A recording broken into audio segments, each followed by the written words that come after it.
I tend to go off script anyway. That's just a disclaimer.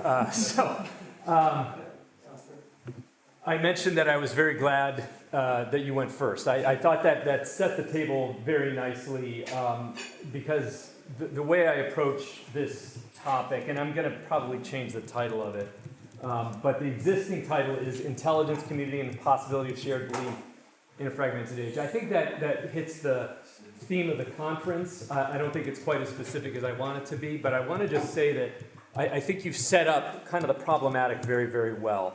One of the things that I was continuing to think about, just as the questions were going around, is, call it the nuclear option. If there are those that take the logic of your last point to an extreme and say, I'm just tapping out entirely, that this is a toxic ecosystem and here's the evidence.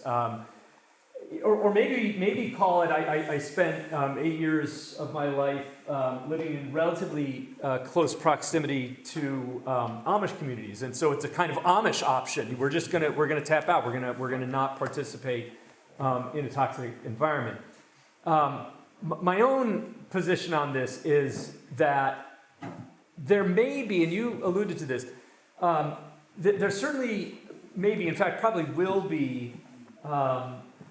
Circumstances in which people are going to develop communities of resistance. I'll talk that way. And I think of this very much in the vein of the kind of desert fathers and mothers withdrawal into the desert. Some treated that as a lifestyle. Some treated that as a moment of retreat. But the point was that there was a spiritual exercise to that.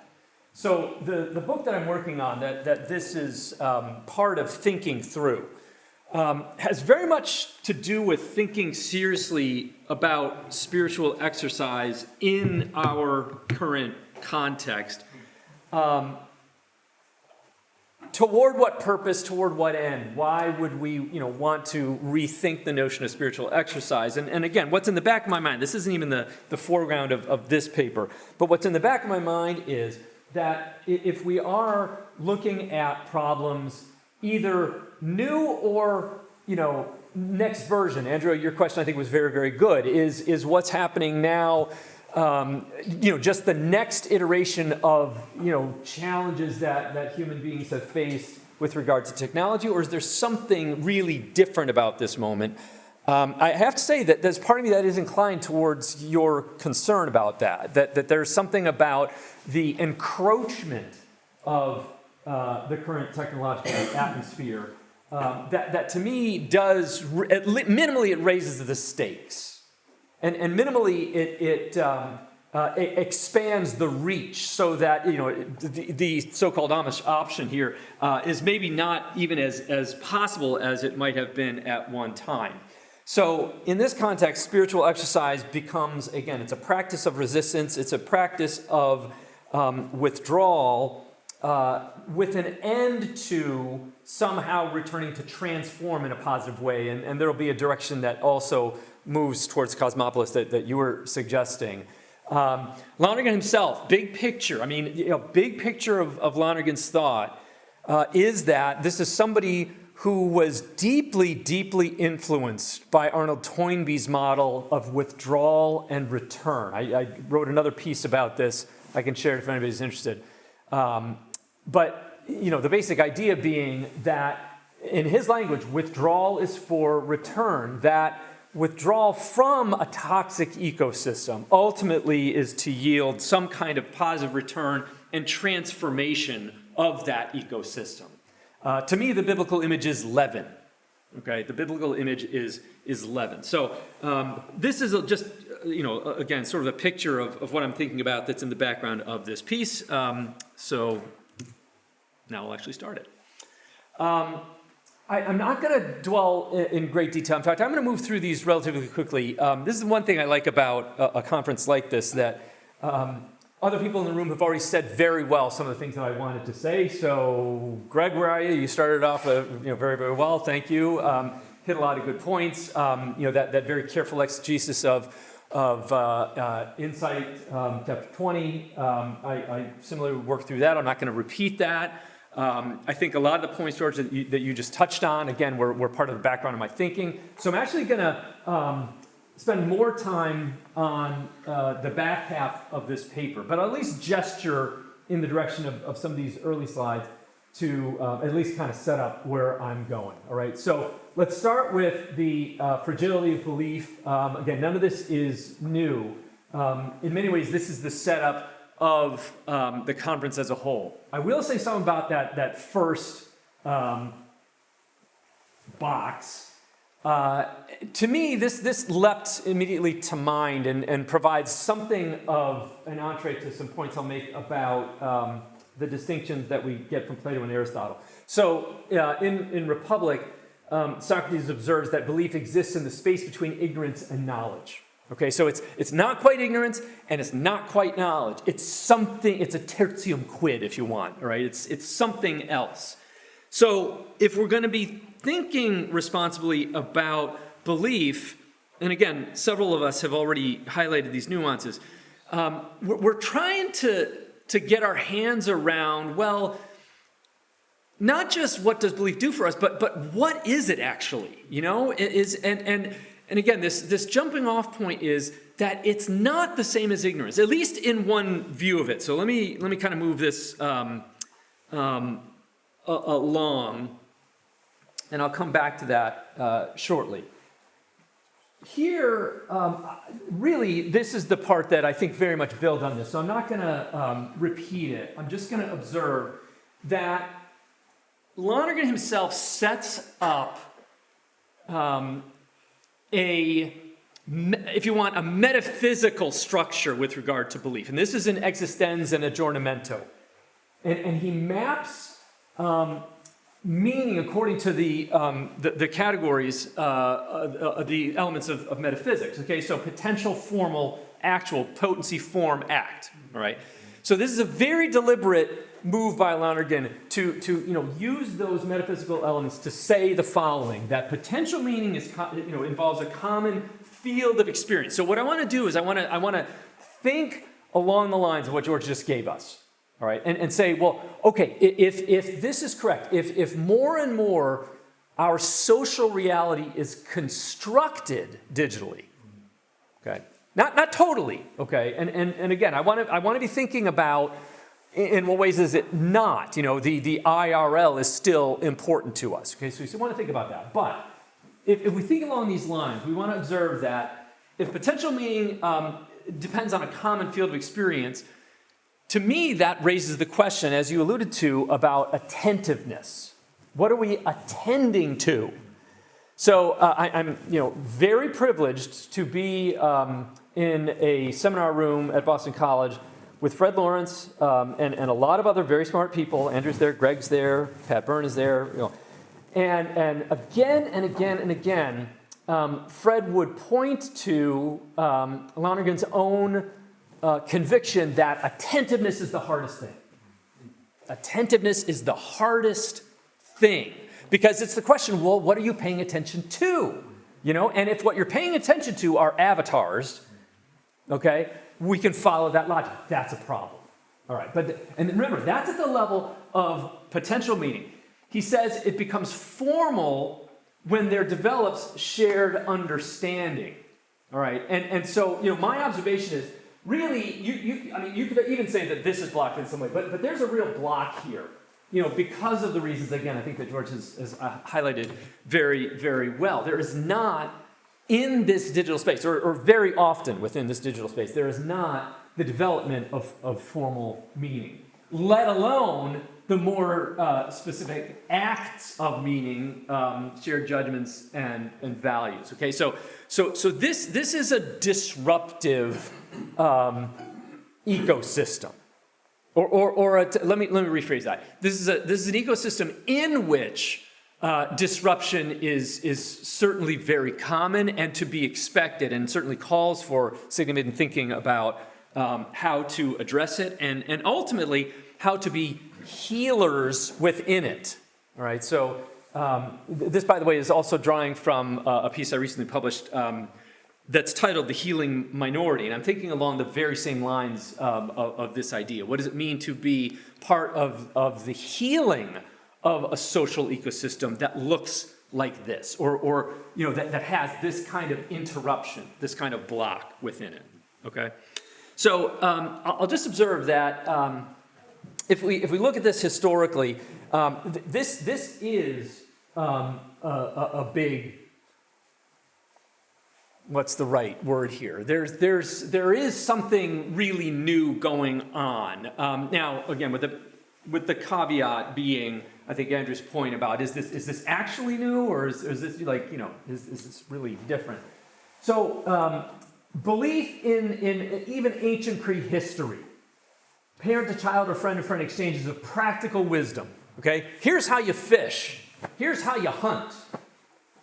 Belief in trusted elders, imminently generated insights come as a consequence of those kinds of transmissions of knowledge through belief. I think that's what Lonergan has in mind when he says that belief functions in this kind of way as adding to the common fund of knowledge. So, not to be clever here, but literally there's no reinventing of the wheel. All right, so the inherited wisdom of the past, and of course there are still communities in which this is an operative system, a very operative system, and when we do very well, I think, to pay very close attention to how that works. In fact, I'd even say we need to recover this in a lot of ways, okay? Conversely, okay, social changes, I don't need to rehearse this. I think we can all agree that there are lots of reasons why in certainly the technologized Western world predominantly, but increasingly everywhere, this model breaks down because of the, severing of the links, again, with regard to that last slide. There's just all sorts of things that are working against the cultivation of formal and actual meaning. Okay, so that's our situation. So that said, what I want to think about then is a little bit more carefully about belief and maybe even some nuances in being a little bit more clear on exactly what we're talking about. Okay, so I'm going to look at Plato and Aristotle solely for the purpose, this is not meant to be a deep dive into either Plato or Aristotle. This is meant to be a little bit of a kind of going into the storehouse for the old, and the new. So I want to point to distinctions that we find in Plato, for example. And all of this is very, very basic, all right? So for Plato, and specifically, in a discussion in Republic that I highlighted at the beginning of this talk, where Socrates is making the distinction to say that belief is somewhere between ignorance and knowledge. Fair enough. Okay, so now we're talking about the distinction between doxa as belief or opinion and episteme as knowledge. All right, so that seems to be kind of the jumping off point. Belief is not exactly knowledge. Doxa, think of the divided line, is split into ikasia, imagination or shadows, and pistis, which is trust or conviction. I'll explore more of this in a sec. But in the cave allegory, the prisoners are trapped in the images, okay? And so on one read, that level below knowledge, there are two forms of doxa, remember, okay? So the prisoners are suffering from images, all right? So on that read, those who are stuck in beliefs, according to Plato, are actually stuck in a false reality, all right? And to me, there's a very interesting kind of carryover when I look at, again, today's digital landscape. Are there those who fall for that? Answer, of course they do. Of course they do. So on this read, we believe that, there's all kinds of crazy stuff out there. To me, the most alarming kind of canary in the coal mine here, there have been fairly well publicized cases of individuals who've fallen into just these psychotic states, and even some have committed suicide after these extended chats with an AI bot. They're falling for a version of icosia. Okay, so what we don't want to do is just kind of naively say, well, belief's halfway between ignorance and knowledge, and it's good and it adds to the common fund of knowledge, as Lonergan avers. So we want to be careful here because sometimes beliefs are wrong. Okay, and so Plato does want to make the distinction that sometimes some forms of doxa are actually they're fabrications, they're shadows. Okay, so that's the first distinction. Second distinction then, pistis. All right, so there are two forms of doxa. Icosia is one, and pistis is the other. Okay, so pistis. Oh, and fun fact. I mean, that's the word for faith in the New Testament. Just interestingly, in terms of trajectory of thinking, pistis involves trusting the right testimony, but it's still less than knowing the forms. Okay, now here we're getting into a little bit of insider baseball. I'll just mention this now. I won't talk about it, but the two scholars I'm relying on are Christina Moss and Gail Fine, who really parse these distinctions very carefully. I'm not going to go into that detail. It's in the paper. If anybody wants to know more, I'll be happy to talk about it. Okay, but the key takeaway is that, and this is true for Lonergan. Actually, we do need to distinguish this a little bit. Let me just read. Real knowledge is imminently generated by intelligence. Testimony-based belief, pistis, taking the testimony of another, while necessary, does not meet the gold standard of episteme. So it's not that, if I am taking the, advice or testimony of another person, it still doesn't meet that gold standard of imminently generated knowledge. Okay, so that's the first kind of distinction. Second distinction, Aristotle then, endoxa, opinions worth considering. Okay, because reputable people have a potency toward truth. It proceeds through dialectic, okay, the Q&A process, and it requires this fundamental disposition or orientation toward the good. Now we can, I think, argue and ask ourselves, can we assume euphuia of our interlocutors in, a toxic ecosystem? And I think that's an interesting question, all right? But at least for Aristotle, this is a fundamental disposition that all human beings share. And if I were to switch hats, okay, some of you know that my first half of my career was all theology, now the second half of my career is all philosophy. If I were to switch hats, I would say something like, all right, well, a theological rendering of this is that the intellect is darkened by sin, but it does not remove our capacity to seek the good. Okay, but again, we can talk about that in greater detail. But for Aristotle, phronesis is the fruit of a well-cultivated habit. One grows, and to me this is the key point for Aristotle, by attending to the beliefs of the discerning community. So endoxa is, I think, closest to what Lonergan means by adding to the common fund of knowledge. Okay, so belief can be generative. We accept reputable testimony as a starting point for imminent understanding. And again, those of you that have read chapter 20 of Insight recently know that sounds very much like what I think Lonergan is trying to get at in adding to the common fund of wisdom, and it's the possibility of progress. There is no progress without that kind of endoxa. Okay, so here I'm just kind of contrasting these three possibilities of belief, and I'm really putting the emphasis on that last one. I'm calling it generative belief. And this is a little bit of a parenthetical, but I even read somebody like an Augustine or somebody like an Anselm in this vein, that the act of belief actually generates a direction of questions that lead to the unfolding of understanding. Okay, but the bottom line is it still involves this movement from accepted opinion toward imminently generated knowledge. It doesn't necessarily it is a shortcut. It is a shortcut, but it doesn't absolve me still from the work of using that knowledge and testing it in the further imminently generated acts of understanding. At some point I was actually going to read the paper I wrote, so maybe I should do that at some point. How am I on time? What time do I have to? I got like another 7 minutes or so, right? Is that right? Right. Okay. Yeah, no, I'm gonna not do that. And you could take, you could take 10. Okay. Because this isn't even the point that I wanted to spend time on. So anyway, so Plato and Aristotle, yay. The third part of the paper ultimately is going to move in the direction of contrasting naive realism. I'm going to jump ahead. Naive realism and naive community with this critical community. Okay, so I am kind of jumping ahead here.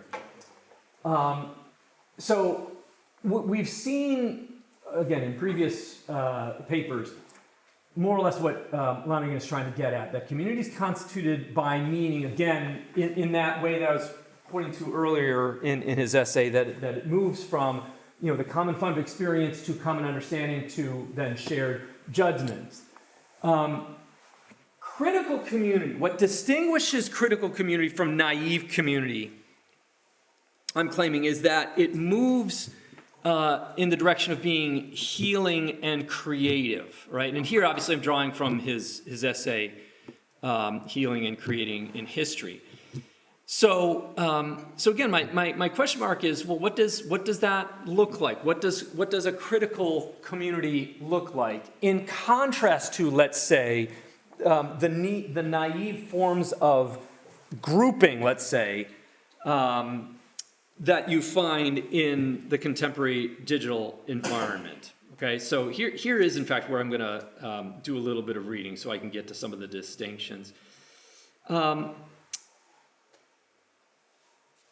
Give me 1 second.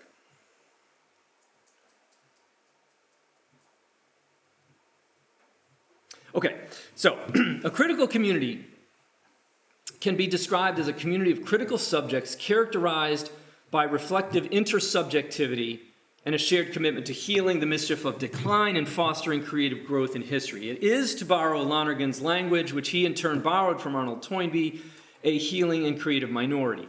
It constitutes the not numerous center. People content to work out with painstaking detail the kind of transitions that are necessary to break free from classicism in order to develop a philosophy and a theology ordered toward the challenges of living in the concrete world. Critical community, like any kind of community, from the prehistoric to the contemporary, is constituted by shared meaning. And that's why I wanted to at least, point back to ancient prehistory. With an eye, by the way, very much to Tom. Where are you? Are you in this room? No, I don't think he's here. But the questions that we had yesterday about, what about ancient prehistoric people? There you are. I think that's a really compelling question to think through. All right, that there's. I imagine, and if I read you right, that you want to claim that there is still that kind of movement towards shared understanding, even when there's no history to demonstrate it, right? So I think that's a very compelling way to think about it. It's something that's embedded within the human being, again, because of what Aristotle called euphuia, an orientation toward the good.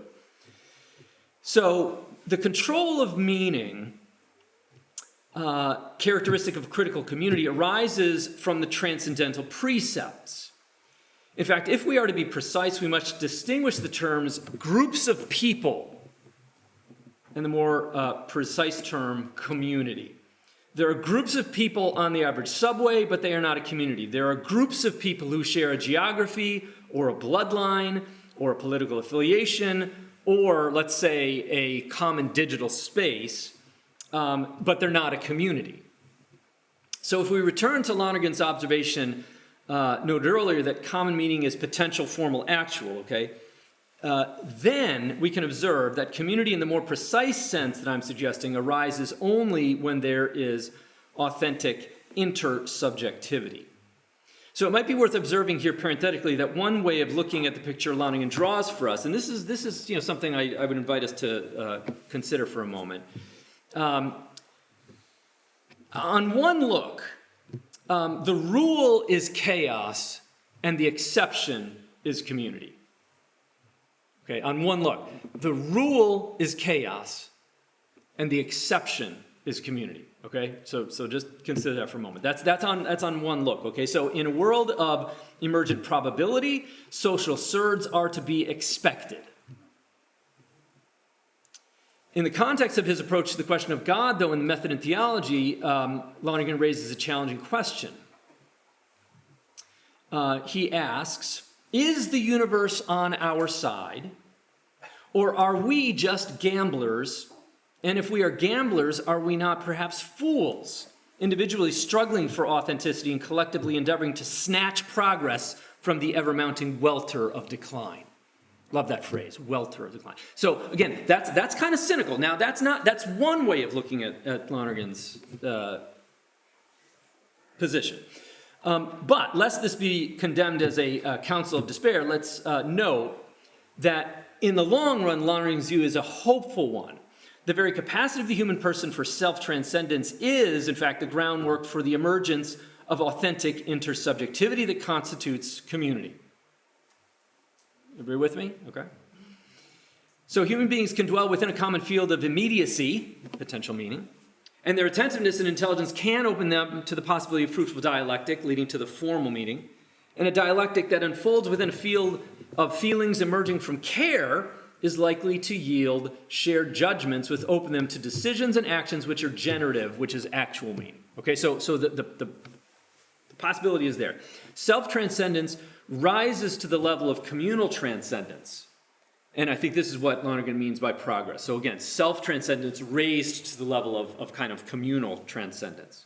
He writes, quote, and this is from his essay, The Response of the Jesuit as Priest and Apostle in the Modern World.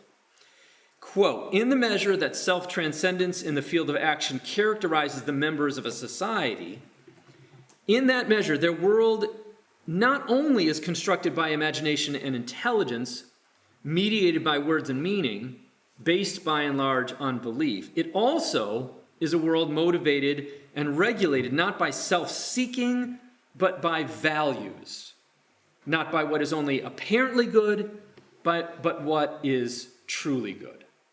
All right, so it's the movement from satisfactions to values, which he repeats in several places. Okay, the movement from satisfactions to values, which is becoming an ethical person.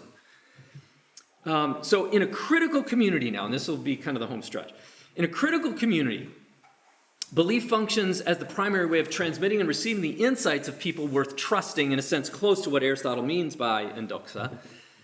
And those insights are received not as ossified, untouchable data, but rather as fruits of reflection by which those people then reached virtually unconditioned judgments, which can then be amplified, corrected, even relinquished when further pertinent questions are asked, leading to further virtually unconditioned judgments. And to me, that's what a good community does, is it revisits its wisdom, its traditions. I mean, to me, that's a way of thinking of the word tradition, okay, in that vein. Okay, so again, closing notes here. Progress is a group enterprise. Self-transcendence alone will not suffice to snatch progress from the welter of decline. It must lead to participation in healing and creative communities. This is no utopian wish. It is rather more similar to the kinds of vocational calls people in healing and creative professions express. Cosmopolis emerges only when people come to recognize a deep desire to be part of promoting the human good and thereby to arrest the emergence of inevitable decline. Nurses and doctors, teachers and artists of every sort are not known for their aspirations for utopia. They are instead known for their resolve to do something good in the face of evils of every sort. Thank you. Thank you.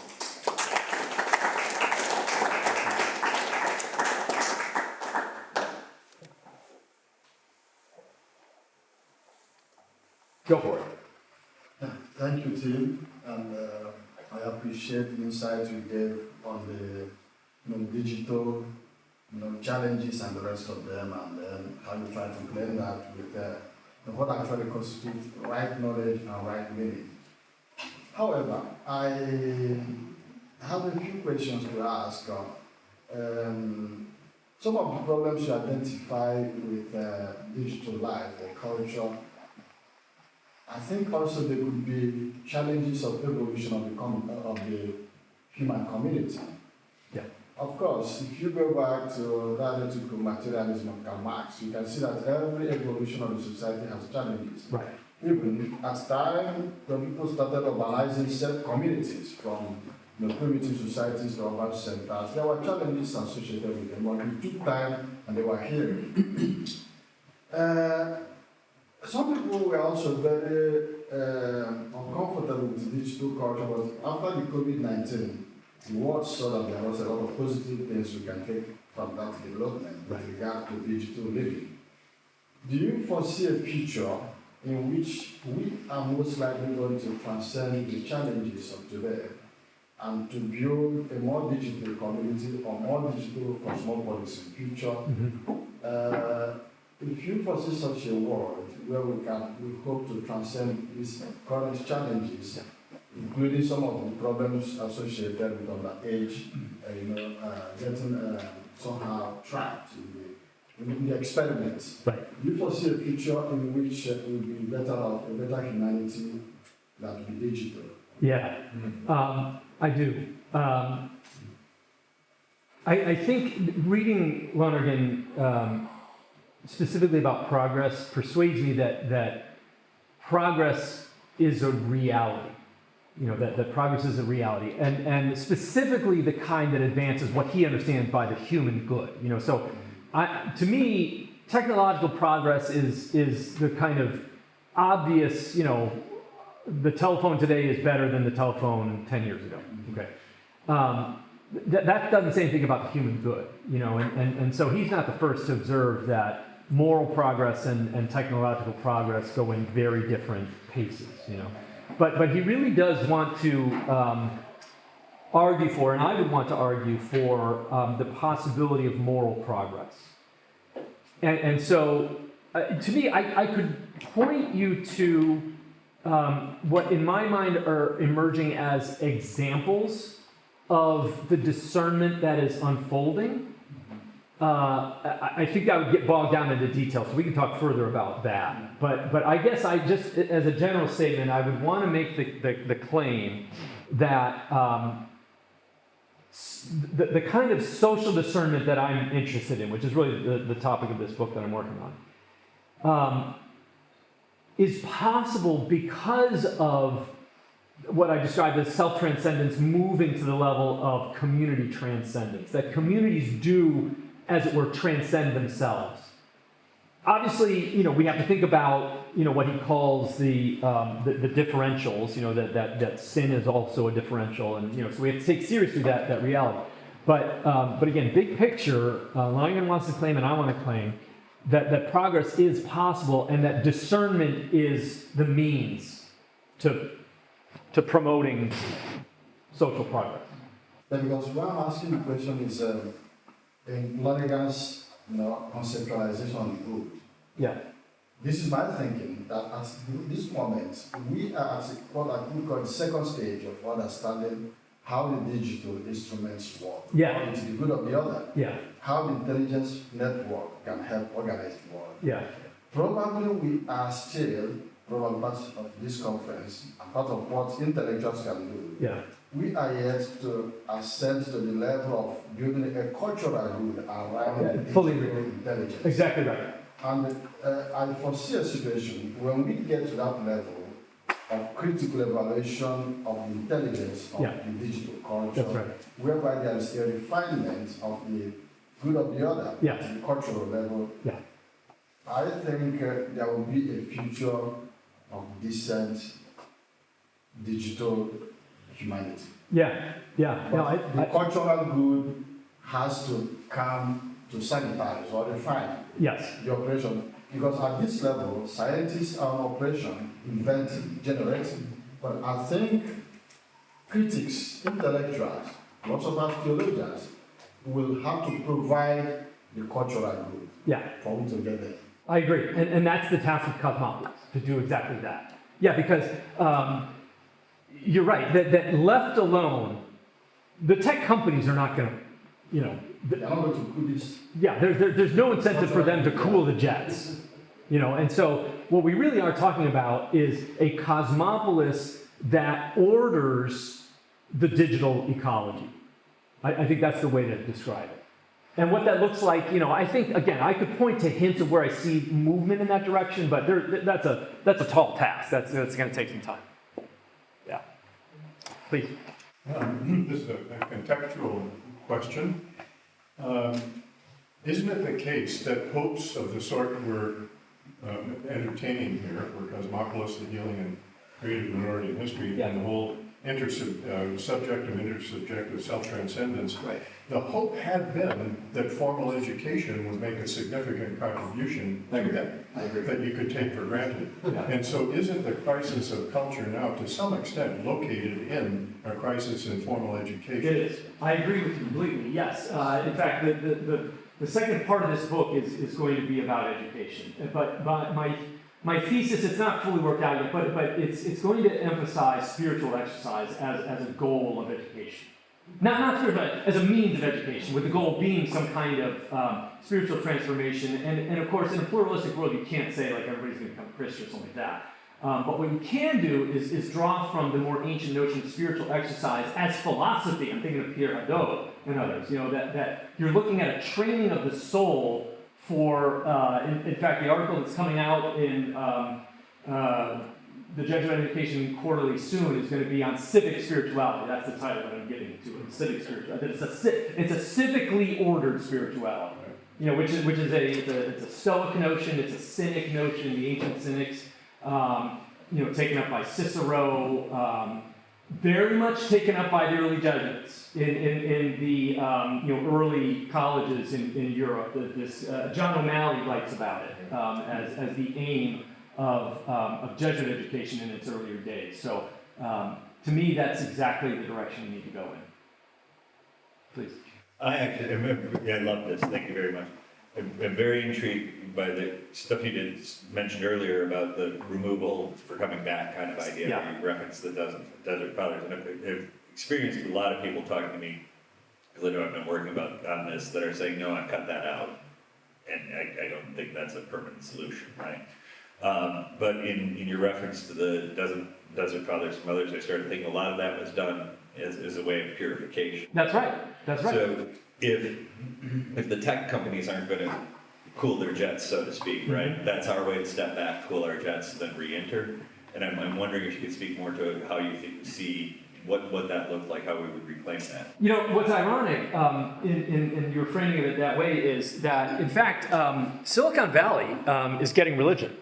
You know, that there's all sorts of, you know, fascination with, you know, these kinds of models, some of which are even explicitly Christian, but others of which are more like, you know, this kind of, you know, what I think of the ascetical tradition.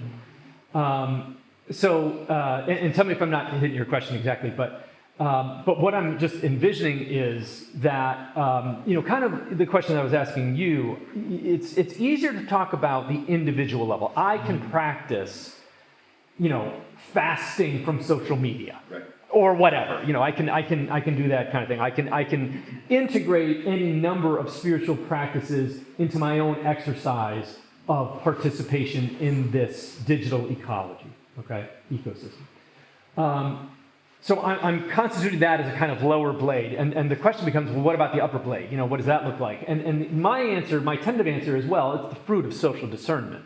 You know, that has to come, you know, and some of it's going to be legislation, others of it, I'm thinking about the wait till 8 movement among a lot of parents in the United States. Don't give a smartphone till your children are in 8th grade, that kind of stuff. Those are, you know, those are cultural movements. I think of those kinds of things, but they're going to emerge, you know, from you know, some forms of, you know, this spirituality, which I'm describing as oriented towards the polis, oriented towards the civic. So that's, does that answer the question? Yeah, is that okay? Thank you. I also don't think we should, I think it is overly cynical to write off commercial enterprises as acultural, profit-seeking exercises. Granted. Businesses have cultures. Those, I mean, Yeah. so I think of the difference between the internal culture of OpenAI and Anthropic, for example. That was where I was going to go too. Yeah. And that I do think that there's a real lever to pull in thinking about corporations as having a culture and having cultures that can be cultivated and that can be more or less amenable to authenticity and to justice. I agree with you, John. I think that's a good point. I think it's like Yeah. easy to resent that the business schools have nice buildings. That's right. But like, This is why we can't have nice things. right? But I do think that like if you take that as a moral license to just indulge your resentments Yeah. and not actually engage, then yeah, you do hand it over to the craven seekers. That's right. Yeah. Pat Byrne is very, I think, good in writing about how resentment is a particular form of bias that blocks social progress, and that's a very good point. Anthropic is interesting because they're trying to be ethical. I feel like I should give a shout out to Taylor Black, who is our Lonerganian at Microsoft, who's just been tapped to lead an AI initiative at Catholic University of America. Fascinating. So yeah, I mean, they're partners. The Lonergan Institute podcast has an interview with him that you can find online. Thank you for the pick. So yeah, I mean, there are going to be people who are part of that as well. But there has to be some kind of look. Any development in a society that amounts to or that reflects what Lonergan means by a growth in authenticity. That's what we're signing up for. I mean, that's the point. So can corporations be part of that? Yeah, of course they can. And let's be part of transforming the corporations too. I want to get into a crack before we wrap. Yeah. Yeah, just two things wrapping in one. I wasn't thinking of this, but I really think there'll have to be a return to consideration. I think there's a way out, but we have to think through it. A serious consideration of Heideggerian Gestalt and framing, because it is not the case. We're creating data as we speak in a way that's never been the case. Yeah. In Yeah. other words, like you go to the desert, they're using that. Yeah. And they're using it to feed into a world that's mediated by meaning, et cetera, et cetera. Yeah. There is a Gestalt, which is creating sets of meaning. Yeah. Where, Yeah. I'm sorry, someone's controlling that meaning. No, that is certainly true. And then my second point is, just on this is sort of an aside, but what's interesting, I think of Heidegger, because actually I'm thinking of Husserl. Husserl tells this exact story to recover doxa and indoxa in his reading of Plato and Aristotle.